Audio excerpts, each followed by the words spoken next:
Chers amis, bonjour. Il y a différents mystères dans la Bible qui sont difficiles à comprendre et donc difficiles à traduire par des mots. Le mystère de Dieu, savoir Christ, est certainement le plus grand des mystères. Jésus, Yeshua, appelé Fils de Dieu, est également né homme. Jésus est la seule personne à être né d'une mère mortelle et d'un père immortel. Il est le Fils unique et de son Père, il partage les pouvoirs divins. Le credo donné par l'Église et qui est considéré comme le résumé fidèle de la foi des apôtres dit qu'il est engendré, non pas créé. Lisons Jean 10, 36. Je suis le Fils de Dieu. Si je ne fais pas les œuvres de mon Père, ne me croyez pas. Mais si je les fais, quand même vous ne me croyez point, croyez à ces œuvres, afin que vous sachiez et reconnaissiez que le Père est en moi, et que je suis dans le Père. Je suis le Fils de Dieu. Avant de parler d'incarnation, évoquons la divinité de Jésus. La question est brûlante pour les apôtres. Qui est vraiment Yeshua qu'ils ont choisi comme maître? Est-il le Messie qu'ils attendent, le Messie dont parlent les prophètes? Jésus les confronte et à la question Vous, qui dites-vous que je suis? Pierre répond. Matthieu 16, 13. Qui dit-on que je suis, moi, le Fils de l'homme? Les uns disent que tu es Jean-Baptiste, les autres Élie, les autres Jérémie ou l'un des prophètes. Et vous, leur dit-il, qui dites-vous que je suis? Simon-Pierre répondit, tu es le Christ, le Fils du Dieu vivant. Pierre avait déjà vécu l'épisode où Jésus marche sur l'eau et il avait déclaré avec les disciples Tu es vraiment le Fils de Dieu. Il s'était déjà posé la question lorsque Jésus avait commandé au vent et à la tempête Qui est celui à qui obéissent même les vents et la mer? Les clés du royaume. Pierre aurait pu se féliciter d'avoir donné la bonne réponse, mais Jésus lui fit comprendre que cette pensée venait du Père. Et la déclaration que Jésus fit, suite à cela, constitue le fondement de l'Église et sa raison d'être. Matthieu 16, 18. Je te dis que tu es Pierre, et que sur cette pierre je bâtirai mon église. Les portes du séjour des morts ne prévaudront point contre elle. Je te donnerai les clés du royaume des cieux. Ce que tu liras sur la terre sera lié dans les cieux, et ce que tu délieras sur la terre sera délié dans les cieux. Le nom que Jésus avait donné à Pierre était Shimon Képha ou Simon-Pierre, du grec Pétros. Képha en araméen est le rocher. Le rocher est une allusion au rocher d'Ésaïe 51, qui est Abraham, le père de la foi. Ainsi, dit Jésus à Pierre, sur tes paroles, sur la vérité de ma divinité, je bâtis mon Église. Cette Église ne peut être détruite, car elle est fondée sur Christ, et non sur une parole d'homme. Jésus en est la tête, et en Christ nous avons une autorité spirituelle dont nous pouvons et devons user. Nous pouvons prier ou proclamer la guérison au nom de Jésus.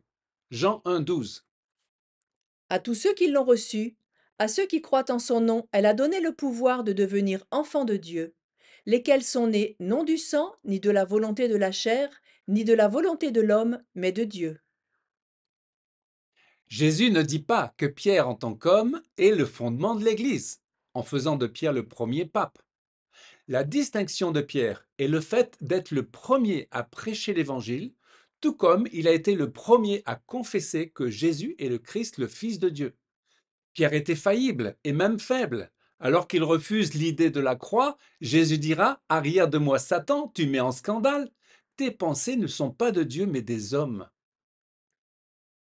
Engendrer, non pas créer. Que signifie engendrer?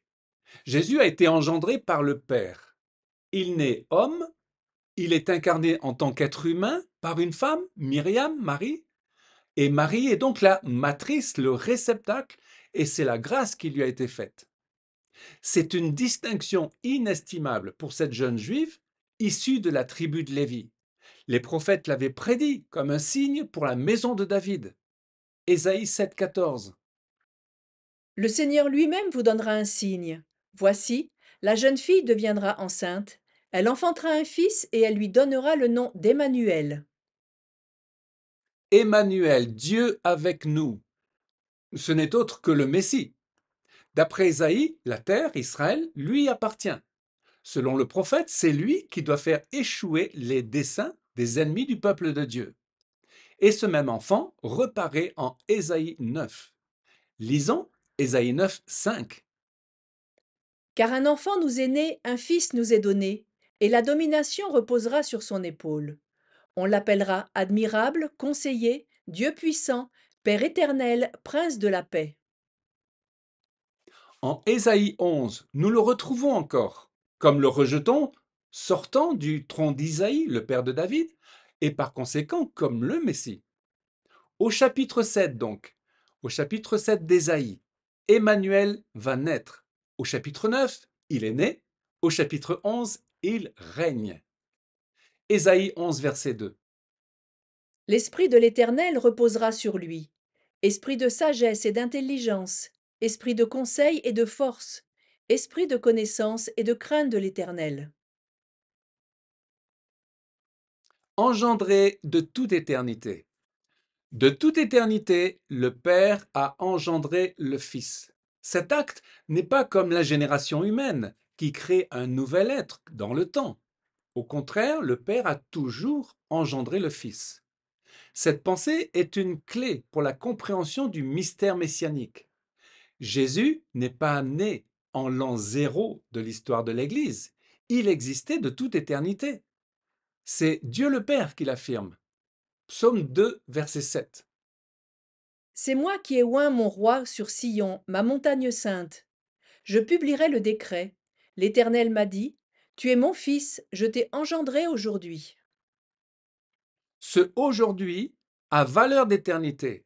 Un autre passage qui utilise le mot engendré est le psaume 110. La Septante donne une autre compréhension différente de notre traduction, du verset 3. Je t'ai engendré de mes entrailles avant l'étoile du matin. Et selon Apocalypse 3,14, Yeshua est le commencement, le principe de la création. Yeshua a toujours été. Il apparaît avec Abraham quand celui-ci se tint en présence de l'Éternel, et il est le témoin et le protecteur d'Israël tout au long de son histoire. Dieu a dit à Moïse, Exode 23, 20, Voici, j'envoie un ange devant toi pour te protéger en chemin et pour te faire arriver à l'endroit que j'ai préparé. Fais bien attention en sa présence et écoute-le, ne lui résiste pas. En effet, il ne pardonnera pas vos péchés, car mon nom est en lui. je suis la lumière. Jean, dans son évangile, décrit le Seigneur comme fils de Dieu. Et par la formule je suis, en hébreu, ani hu. Jésus s'identifiait à Dieu. Et cette fois, Jésus a utilisé cette affirmation, disant aussi je suis la lumière. Il est la lumière de Genèse 1, qui traverse le temps et l'espace, qui traverse toute la Bible. Il est la lumière qui est entrée en nous lorsque nous sommes nés de nouveau d'en haut. Chers amis, pour cette nouvelle année, Dieu veut voir plus de lumière en nous. Une lumière qui illumine notre tente et ouvre plus grand notre espace. Sans cette lumière, nous ne sommes rien que ténèbres. Il nous appartient de lui ouvrir notre cœur plus largement pour être de vrais témoins de sa grâce. Amen. Chers amis, à une prochaine fois pour une nouvelle vidéo en direct de Jérusalem.